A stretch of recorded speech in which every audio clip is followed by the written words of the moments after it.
Torrent power के विरोध में धरना आंदोलन, सैकड़ों महिलाएं हुई शामिल।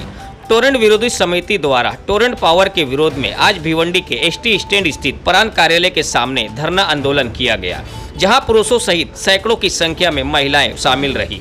टोरेंट विरोधी समिति के अध्यक्ष डॉक्टर विजय कामले ने कहा कि आज टोरेंट पावर से सभी लोग परेशान हैं और हमारी ये मांग है कि जिस तरह कई राज्यों में बिजली फ्री किया गया है, ठीक उसी तरह भिवंडी में 200 यूनिट बिजली फ्री किया जाए। साथ ही मनसे अध्यक्ष मनोज गुल्ली पर जो टोरेंट के विरोध आंदोलन के दौरान मामला दर्ज किया गया है और उन्हें तड़ीपार किया गया है, उनका तड़ीपार रद्द किया जाए। साथ ही बिजली की हाई टेंशन लाइन की चपेट में आने से झुलस चुकी एक 17 वर्षीय नाबालिग लड़की जो निजी अस्पताल में जिंदगी और मौत से लड़ रही है, इस मामले में टोरेंट विरोधी समिति ने शहर में बिजली आपूर्ति करने वाली टोरेंट कंपनी के विरुद्ध अपराध दर्ज करने की मांग पुलिस उपायुक्त से की है। देखिए भिवंडी एक्सप्रेस की इस विशेष रिपोर्ट।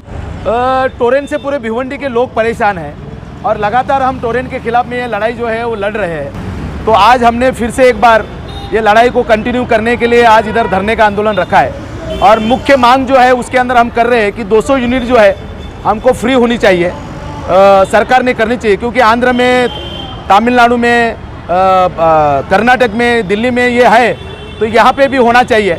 इसके लिए हम ये मांग कर रहे हैं। इसके अलावा टोरेंट के खिलाफ में जब लड़ाई शुरू थी तभी वो मनोज गुल्ली जो है उनके ऊपर टोरेंट के आंदोलन के दरमियान ही कुछ केसेस हुए, तो उनको तड़ीपार किया है, तो उनको भी उनकी तड़ीपारी रद्द हो, ये भी हम मांग कर रहे हैं। इसके अलावा कई मांगे हैं जो टोरेंट ने मीटर लगाया है उसका टेस्टिंग रिपोर्ट ग्राहक को देना जो है बंधनकारक होते हुए भी उन्होंने टेस्टिंग रिपोर्ट नहीं दिया है।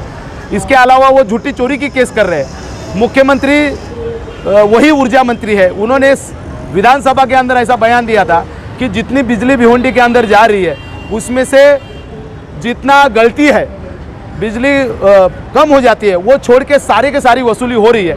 तो वो अगर 100% वसूली अगर हो रही है तो कहाँ से चोरी हो रही है? फिर ये सारी चोरी जो है झूठी केसेस है वो करके ये टोरेंट वाला जो है पैसा कमा रहा है। ये सारे लोगों के ये सारे मांगों को लेके आज हम यहाँ पे धरना कर रहे हैं। मुझे बिल्कुल अपेक्षा है कि प्रांत अधिकारी हमारा सुनेंगे, हमको थोड़ा रिलीफ देंगे। सर जी, नोडल ऑफिसर को लेकर आप क्या कहेंगे जिसके नोडल ऑफिसर के बाद भी समस्या का निवारण नहीं होता है? नोडल ऑफिसर के मामले में भी हमने मांग की है कि वो नोडल ऑफिसर पूरा फुल टाइम होना चाहिए। वो अकेले को ही सरकार ने जो है उसको अकेले को रखा है, उसको ना प्यून है, ना क्लार्क है, ना कोई है। तो ये जो है सरकार ने हमारे साथ एक खेल किया है, वो वैसा नहीं हो। फुल टाइम नोडल ऑफिसर हो, उसका स्टाफ हो और उसको अधिकार हो जो ग्राहक है उसकी जो समस्या है उसका निवारण करने का। सर जी, जिस तरह से आज यहाँ पर आपने धरना आंदोलन किया है कि 200 यूनिट फ्री होना चाहिए भिवंडी शहर वासियों के लिए, अगर ये नहीं होता है तो अगला कदम आपका क्या होगा? ये आंदोलन चलते रहेगा, कंटिन्यू चलते रहेगा।